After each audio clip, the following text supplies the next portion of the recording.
guess let's talk about your relationship with Dwayne first, about how you guys really developed this rapport with each other to now go on to all these amazing ventures that you guys have that you have together. Yeah, well, it's always been, like Dwayne's MO has always been, I don't know who you are. I've never met you, but let's see what you got because I have nothing to lose. If what you say is good, then great, I benefit. If what you say is bad, well, I'm still The Rock. So, Yeah. but if you could enhance or help in some way, then great. And that's kind of like that was the basis of our working relationship at WWE because I certainly did not invent The Rock by any stretch. The Rock was already a WrestleMania main eventer by the time I got there. I didn't come up with any of his catchphrases. Just a bummer. Do you get paid extra if you come up with a great catchphrase? I would like to think there would be a special Some WWE kind of Christmas time bonus. yeah. The people strudel, I think I came up with, but that was the extent of it. And that was even just working off of his established stuff. So yeah, there's like you come to the table and you produce, and success begets more success, and it leads to more trust, and it leads to wanting to work with someone again. And that's really like the basis of not only my relationship with The Rock and Dwayne, but like a lot of people. You notice he'll work with directors over and over again that he has trust with. He'll work with Kevin Hart and other actors over and over again. He'll work with Bo Flynn is one of our producers on many Rock's movies. He likes working with Bo over and over again.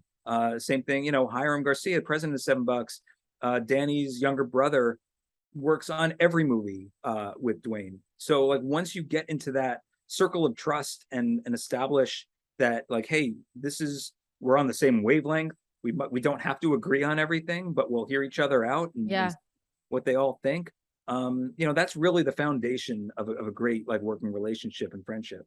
Yeah, absolutely. No, it's so cool to see all the things that you guys have done and that you continue to do, which brings me to you being back working with the XFL, baby. Can you believe that the XFL has been such a constant thread in your life? So, no,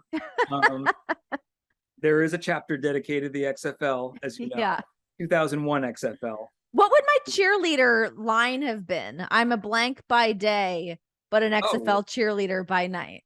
Well, you're Canadian origin? Yep. Oh yeah. Okay. So yeah, like I don't know. I'll do the most offensive stereotypical like great. I'm a moose hunter by day, but at night I'm an XFL cheerleader. That's just what I assume what Canadians just do in their spare time. Yeah, something like that. We're usually out just trying to catch a moose in nature. But yeah, just the lines that you guys were putting together for these cheerleaders, trying to give them their personalities on camera, trying to just like figure out what the XFL was at this time, this new rules, this like edgy side of the sport, to now what the XFL is going to be. Yeah, I mean, and I think the 2020 version of the XFL made a lot of great strides. Sure. It was definitely we have to make this entertaining like the WWE is entertaining. Might have been a fair idea on paper back in 2001, but it was that and the really subpar football play, and a myriad of ton of other problems has been well documented. Kind of sunk that. It was very surreal to be on that plane celebrating that first night rating of the XFL. Yeah.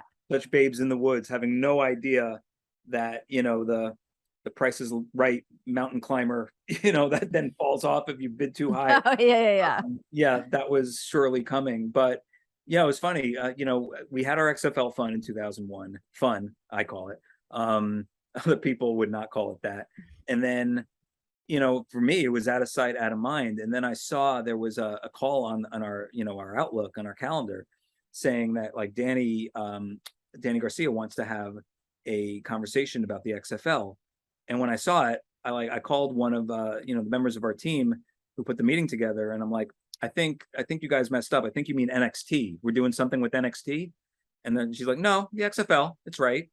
But thank you for assuming I was wrong. But yeah, it's right. And then, yeah, that was the big, Dwayne and Danny are purchasing the XFL, and it's back into my life personally. But, as terrifying as that sounds based on my 2001 experience, Mhm. I know that this is essentially an entirely different animal. And they have like so much passion and knowledge of what to do, what not to do. You already see it in its, early, phases and everything, and the social media and how they're doing all the training Mhm. camps.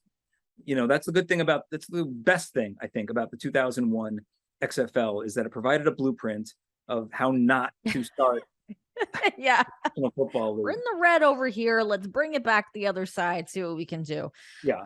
What is it like working with Danny Garcia? Because she seems fascinating to me. She is like the epitome of being like a real boss bitch. Well, yeah. I mean, I I wouldn't. feel like I shouldn't call Her her a words, not boss mine. bitch, Yeah, a I want to boss make that very woman. She is clear. too classy for me to say that about.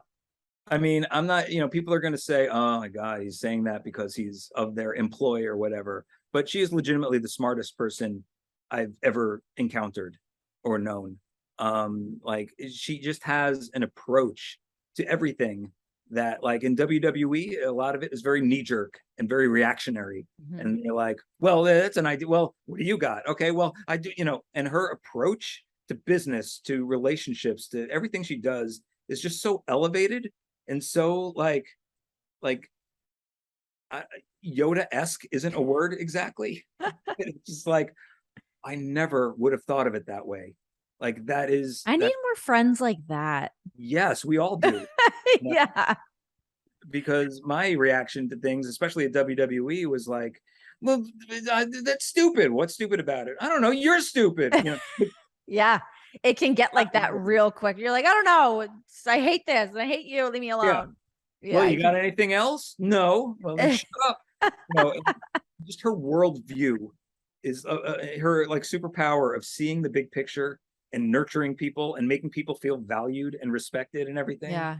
It's such a key and such a great great attribute to have as a, not only as a boss but as a human being. Yeah. So God, to be under that learning tree. Give me a little shade. Let me in there. Yeah, she sounds absolutely incredible.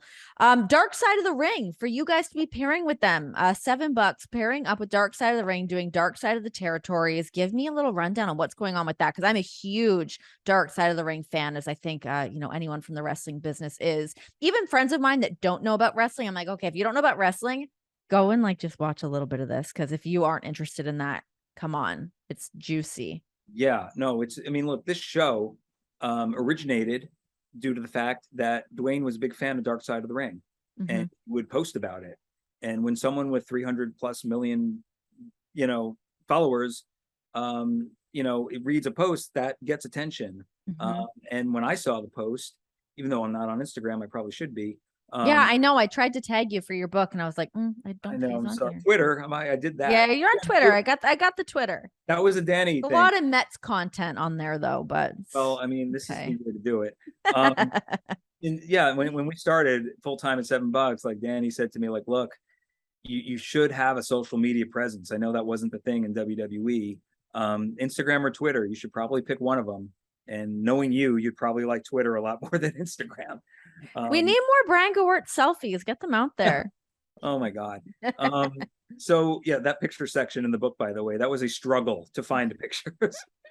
um, but yeah, like the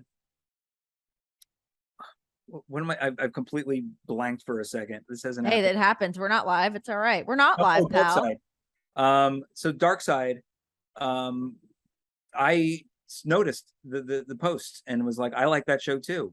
And then Dwayne was like, well, you should meet with those guys, do a general with Yeah. Evan and Jason, the creators of that show.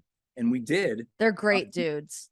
They really are. They're such passionate fans and quality filmmakers and truth tellers and that type of thing. But here's the one thing I want to go back and not correct you, but set the record straight, is that we very much didn't want this to be a dark side of anything. Oh, did I say that? It's not Dark Side. It's actually Tales from the Territories. Tales from the Territories. My bad. It's Tales from the Territories. And specifically because when talking with Dwayne about it, he was like, look, they're great at that show, but they've done it. Like in my experience, there's dark stories, there's light stories, there's Yeah. absolute batshit crazy, insane stories that he experienced firsthand by, by being on the road and in various territories growing up as a kid with his dad, Yeah. and just, hearing secondhand accounts and firsthand accounts. So he's like, if you guys, meet together, let's come up with something that like really captures that Wild West period of time. And that's what we ended up coming up with, is like, let's, you guys handle the dark side stuff. I know Vice TV loves, like, they have a ton of dark side, but we Mhm. really want to go in a just like crazy, insane, wild, and outrageous side. Yeah. And that's what the Plenty show. of those stories, cutting off Michael Hayes' ponytail. Let's get that in there. Well, that's, yeah, that should be its own sitcom. Yeah.